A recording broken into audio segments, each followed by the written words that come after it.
Hello, my name's Scott Nugent. I'm 47 years old. 5 years ago, I began an ongoing medical process to live my life as a transgender man. So far, my insurance and myself have been billed just under $1 million to transition medically. And, like other transgender people, I will continue to be dependent upon drugs and doctors for the rest of my life. A little over 2 years ago, I underwent a surgery called faloplastia. That created a massive pulmonary embolism that induced a stress heart attack, and I was life-flighted via helicopter to Dallas Presbyterian, giving me less than a 2% chance of living. This alone would have brought down some of the strongest people. But that was just the beginning for me. 1 week later, I was rushed via ambulance to the same hospital for a sepsis infection, and later that day, I had surgery. 4 days after that, I had another surgery to fix my arm. I had arm reconstruction surgery to fix a protruding ligament that was sticking out of my arm. But it was too late, and my arm is now handicapped for life.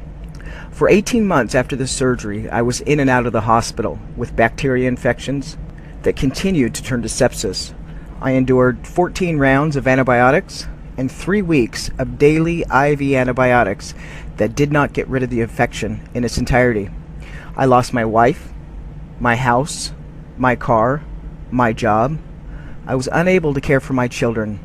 Everything I have ever worked for was gone. Everything I ever lived for was taken from me within a 3-month period of time. I went from doctor to doctor, and no one could help me. I learned in those 17 months, no one knew what was wrong with me or how to fix it. I also learned the hard way that transgender health is experimental, and transgender health does not have a baseline for care, and although you can find a transgender surgeon on every corner to conduct surgery, none will want to fix your problems. I also learned that the surgeon that I went to, Dr. Curtis Crane, had 9 medical malpractice cases against him in California. I went to 8 attorneys who all initially wanted to take my medical malpractice case, but weeks later, I was always declined. I finally begged one attorney to tell me why it is that nobody was going to take my case, and I'll never forget what he said to me. Scott, transgender health does not have a baseline to compare. We would have to create that baseline. That baseline would have us hire physicians and specialists, and it would end up costing us millions. Because the state of Texas has a tort reform act that has limited settlements, we are unable to financially take your case. Months later, after begging surgeon to conduct an exploratory surgery, 6 inches of hair was found on the inside of my urethra, causing the reoccurring bacteria infections and pain that I'm unable to describe with enough force to have you understand the experience. I went from ER to ER, being laughed at and thrown to different doctors that did not want to help me or did not know how. Each day the hair would grow and shift, and some days I had Vietnam screams of pain while urinating. I didn't sleep more than 2 hours in 17 months. I began to hallucinate, my body ballooned from the infections, and I lost all my hair and the ability to problem solve. The worst part of this experience was not the pain or the loss. It was when the problem was fixed, and I actually started to feel better. You see, I thought for 17 months I was going to die, and for all intent and purposes I was dying. I spent my days writing letters to my kids for each birthday, and I tried to parent ahead of their time. I wanted to be there in their ear when they first fell in love, got accepted to college. I wrote down family recipes. I filed them so that when I was gone, they'd have a piece of me. The weeks following the surgery, I started to gain strength, and I looked around, and I thought of having to pick myself up and rebuild. It was overwhelming, to say the least. Everything I worked for was gone. I no longer had the soothing of death on the horizon. I was alive, and I was going to live, and I knew that meant I had to pick myself up, and it was going to be the hardest thing I had ever done. And I was right. Not long after this, I discovered that the medical field was actually promoting to medically transition children, and I was shocked, to say the least. You see, medical transitioning is brutal on the mind, body, and soul. Even if you take away my medical traumas from surgery, I knew this. I realized the parents of transgender identifying children did not know the truth of medical transition. No one truly knows the truth of medical transition except for the people that have done it. And the majority of transgender people are closeted, and they just want to live their life quiet and judgment-free. Who wouldn't? But we are on the side of a great tragedy that will be solidified and recorded in our history to the amazement of our future generations.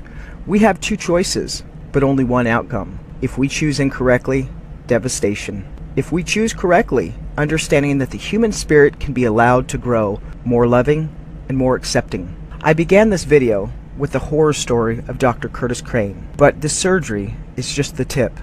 The brutality of transitioning for me was started with a little needle of testosterone. Looking back, there were warning signs, but the media and the stars made transitioning seem like a Disney ride, and I most definitely wanted to get on. The first appointment to get the prescription for testosterone was a success, but looking back, something should have cautioned me.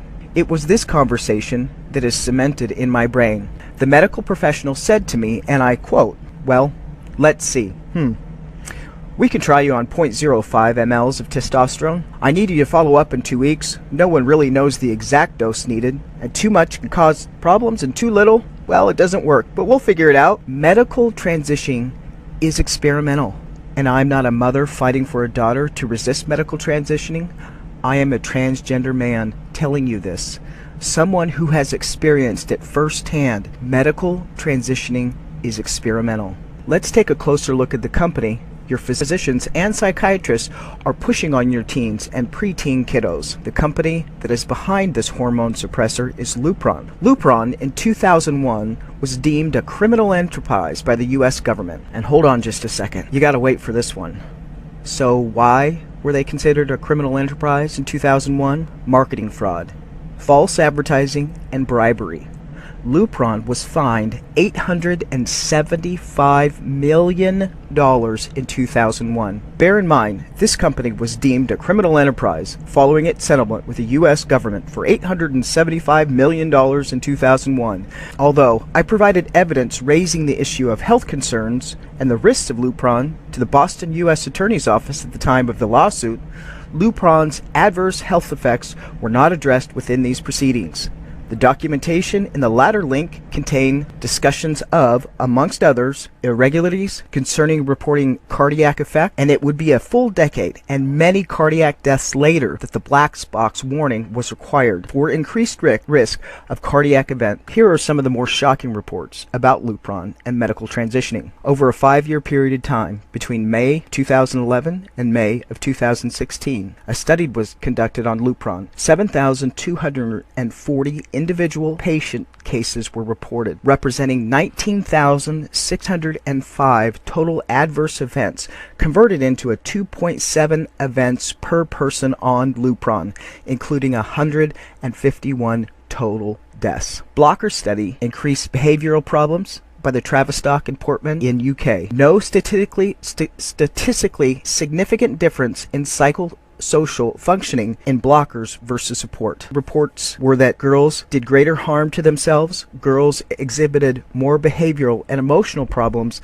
which is interesting on its own. What's more interesting is the fact that children, adolescents, are not mentioned once in this study, and neither is the word transgender. Is it that inconceivable that there's a force pushing to medically transition our children, to lock them into the medical system for life? Is it that hard to comprehend that the medical industry has found a new revenue channel in the oldest industry in the world? Is it that hard that the perfect storm has been given to an industry that is capitalizing on our children? For 10 years, mothers and some fathers, but mostly mothers, have been torn down, belittled, their parenting skills questioned. Children have been removed to the visceral screams of mothers protecting their babies. Once again, we have belittled what most moms have known since the beginning, and they are still standing. When are we ever going to start listening to women? Because in the end, they're usually right. Currently, we are again not listening, but we're listening to companies like Lupron, the deemed criminal enterprise, We're listening to surgeons like Dr. Curtis Crane that escaped 9 medical malpractice cases and moves to the hardest state in the country to file medical malpractice. If we delve into the suicide question, the ever-present better an alive daughter than a dead son, let's call it what it is. It's an emotional abusive tact to stop all logic, and it's been successful on politicians around the world. This tactic stops logic, it stops discussions, and continues to eviscerate and tear apart our children emotionally and physically. But since they go there, let me also take it there, to an actuality that will be reality. Here's the reality. When these kids grow up and hit about 25, when they realize they're not able to have biological children, when they get diagnosis of early onset osteoporosis due to skipping a phase in puberty with hormone blockers, when they accept their sexual organs don't work normal, when they realize they need medication for life, their life expectancy has gone down, the risks of additional health issues like blood clots, heart disease, and many, many more is their new reality. When they realize this, about 25, politicians didn't protect them.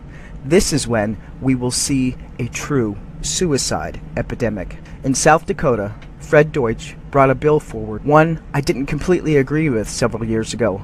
There were 2 outspoken transgender opponents. One was a child and one was Terry Bruce. Terry was an excellent speaker and a force of passion, and he fought for what he believed. December 28th, 2018, Mr. Bruce committed suicide. Terry Bruce was a medically transitioned transgender man. Unfortunately, this scare tactic is true, but they're using it in the incorrect forum. You see, in a 30-year study in suicide after transition, the long-term study, which was up to 30 years, followed 324 people who had sex reassignment surgeries.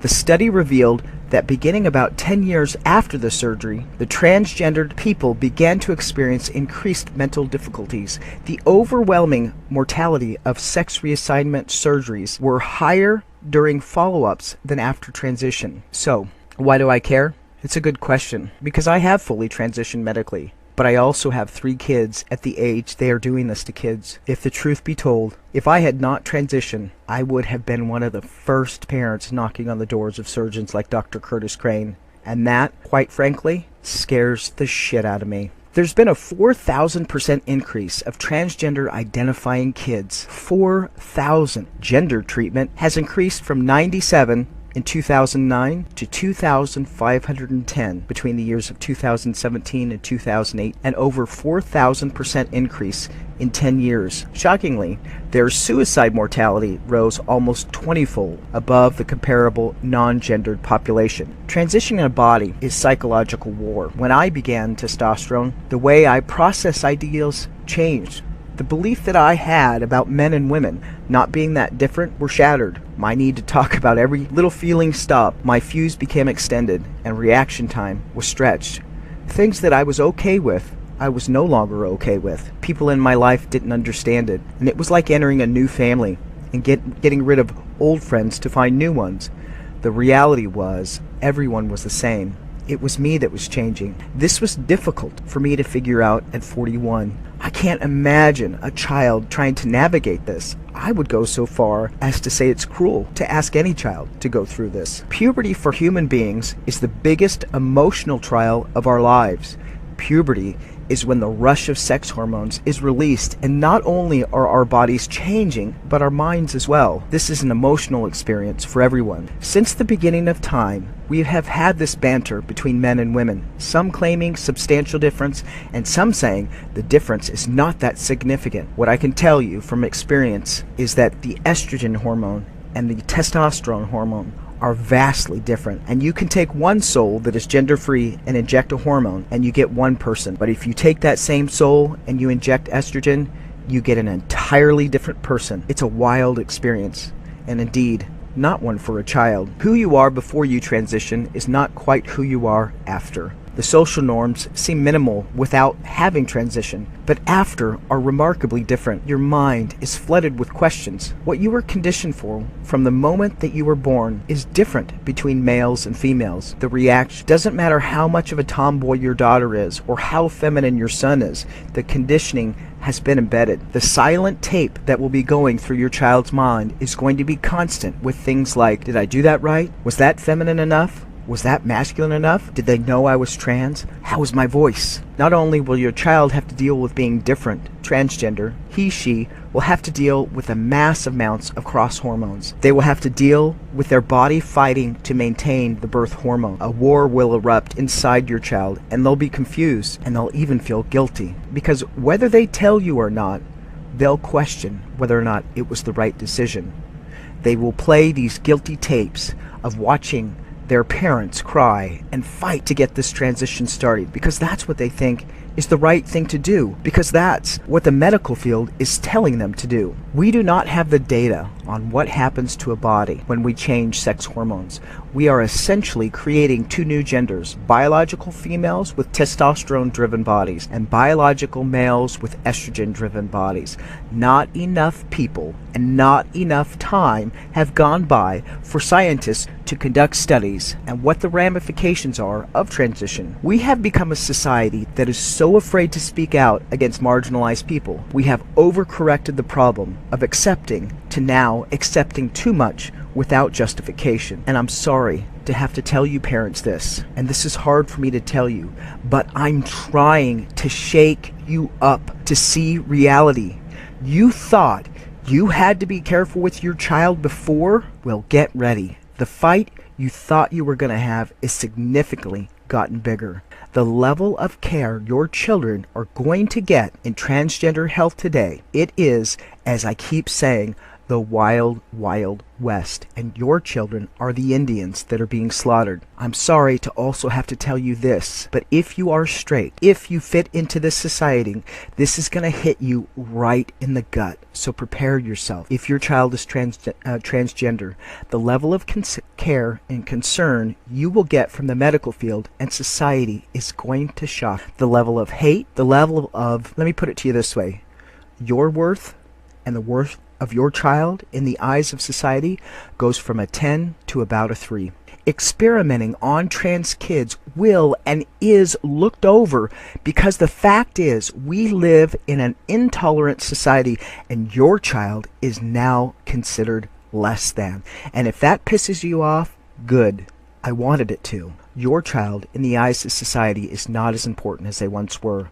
Now add onto the fact that your child is also a brand new profit model in the oldest industry in the world, the medical field. Your child now has dollar signs over their head. For me, I'd fight Jaws in a kiddie pool. I'd take on Mike Tyson in the day. I would wear 9-inch heels with the best drag queens to win a competition if that meant I would save my child from medical transitioning. I hope I am making myself as clear as I possibly can. Medical transition is no place for a child. The life of transgender people has been on the turtle ride since the beginning of time. What I mean by that is this. Being transgender is a feeling. It's a desire. This is a constant feeling of running in the sand while watching others sprinting by on concrete. The same way gay and lesbian people have dealt with desires for hundreds and thousands of years. They closeted them with a belief, a desire that starts to accumulate inside of a homosexual until they touch the lips of the same-sex person, and running from that to make sure nobody saw as they dive right back into the closet. Transgender people have done the same with cross-dressing. With no one could see they were cross-dressing. The desires keeping them, holding on to them close to the heart. And then, boom! The slowest moving marginalized group to ever live, transgender people, have been picked up and thrown into the mainstream. Do you realize that? Do you get that this has been a blast of not just acceptance, but nudging and pushing? And it's wild. If you sit back without judgment from either side, it's super duper wild, right? As a society, I am afraid we are so concerned with making sure that a marginalized group of people do not get their feelings hurt that we are physically, emotionally, and spiritually holding up our children to the altar. I might seem to be the only transgender person warning you, but let me assure you, where I am, thousands are behind. Thousands are silently agreeing with me, sending me emails, begging me not to make it public, standing behind me, getting emails and text messages and direct messages saying, don't forget to tell him this, Scott. Don't forget about that. The fact is, most transgender people are closeted. Why would they out themselves? Would you? If you could pass, wouldn't you live comfortably, fitting in? Because let me tell you, fitting in is awesome. As a society, we need to stop caring so much about what people think about us and ask what's right. What's the right thing to do? I've spent much of my life doing the wrong thing, hurting people, judging, and doing nothing with the life that was given to me. Transitioning, it almost killed me. And I don't say that lightly. It did almost kill me. So, say what you have to. I can take it. I've been called worse, and probably called people worse. I do not judge you. The discussion we are not having about transgender people is the one that needs to be on the forefront. We are creating, when we take an XX human shell producing estrogen and pour on that testosterone to make a testosterone-driven sex hormone, what happens to the body and mind, the future? No one has the answers. Since I can remember, I have always sought normalcy, to belong, to accept, to not be different, but I've never had a glimpse of that until I transitioned. For a few short years with my wife, I was accepted by society, by her family. I was able to grab her hand in the mall, and no one took a second look. Every person I met during this period did not start asking the inevitable. So, when'd you know you were a lesbian? I could just have a conversation about life, my job, kids, and nothing was strained, because I didn't have to be cautious of offending someone with being different. It was everything I dreamed of, but it was a lie. Lies weigh heavy on people who have concerns with the welfare of others.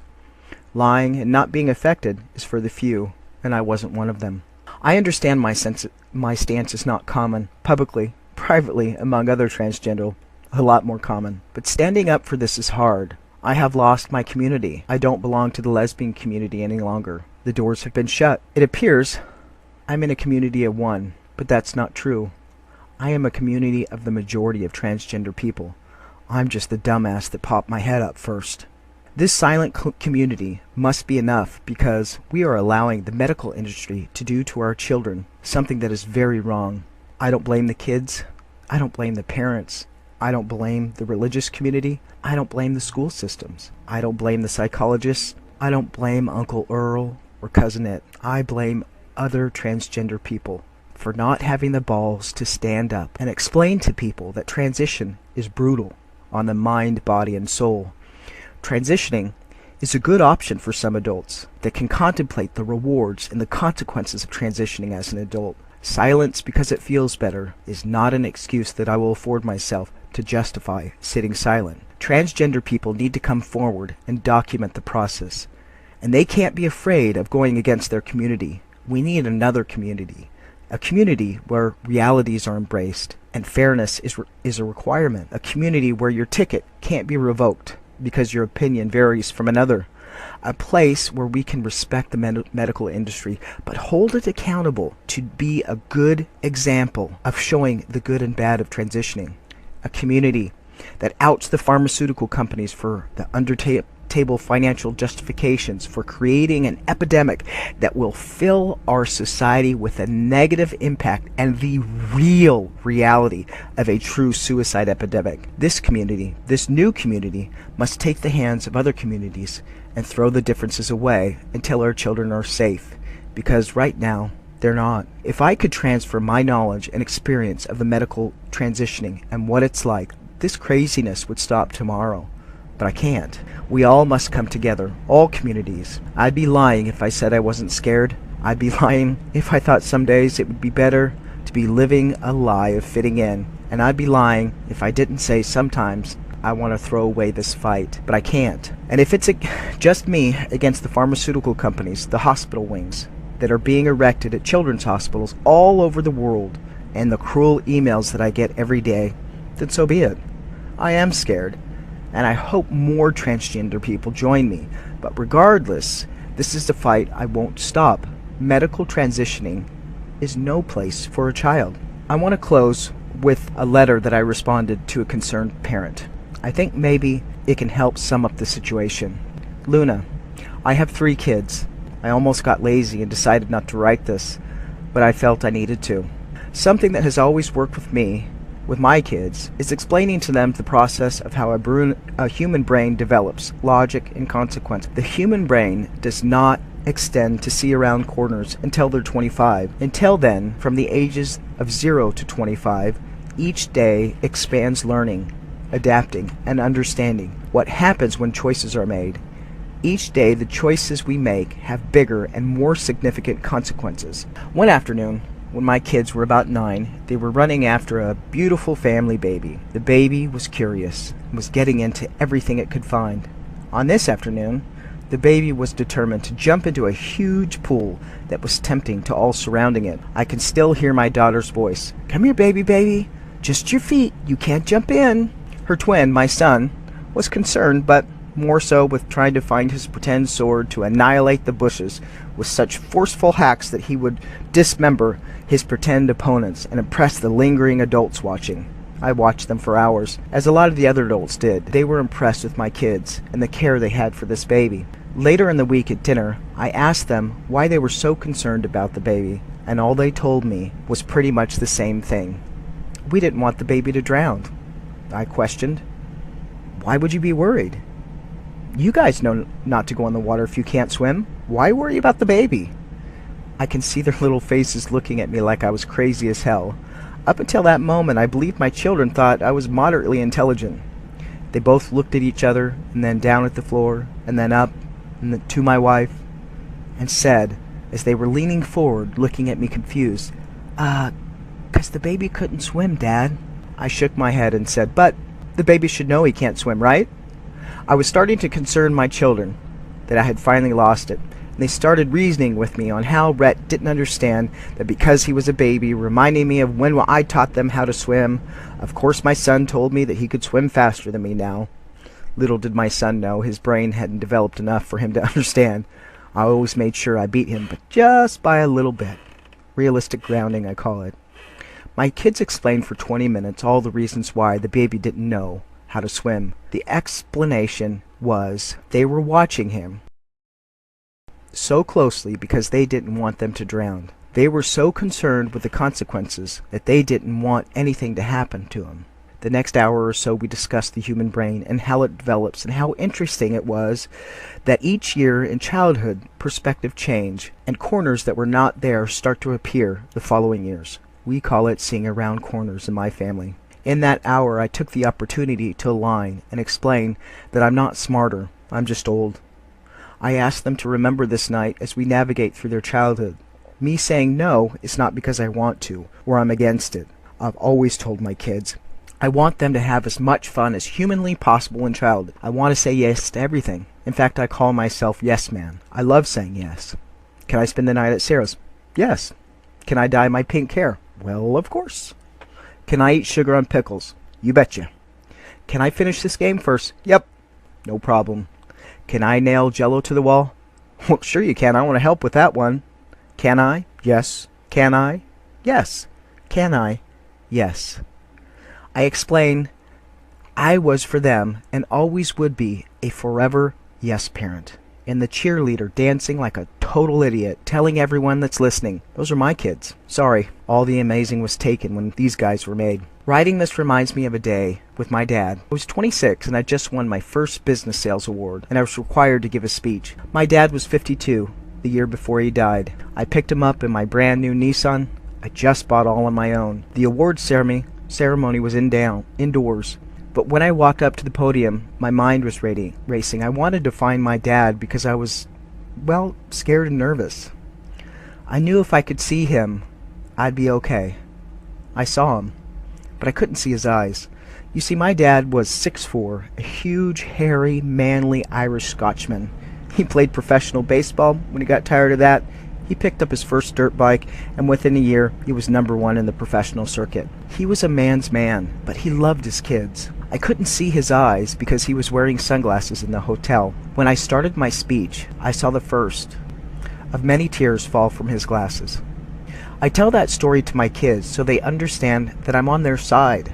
I am their cheerleader. If I say no to something, I'm saying no because it's something that I can see and they can't. 99% of society doesn't know what it's like to medically transition. We have the medical field that is signing prescriptions, not understanding the consequences, and handing them out to kids that were just a few years before running around pools that preteens were protecting from drowning. Where are the adults protecting these preteens? For now, I'm the only idiot, the only trans that has popped their head up, but trust me, there's a ton more.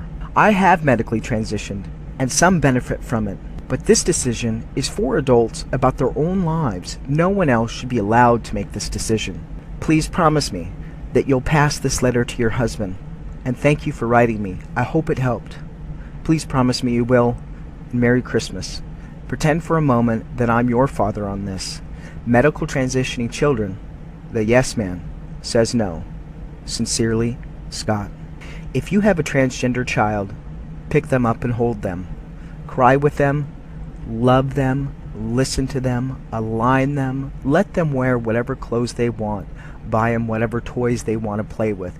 But for God's sakes, protect them from this. Help them embrace the wonders of the medical field and make it a coming into adult decision, and celebrate when they can start transitioning when they are an adult. Parents, I guarantee you don't want this on your soul. Thanks for listening.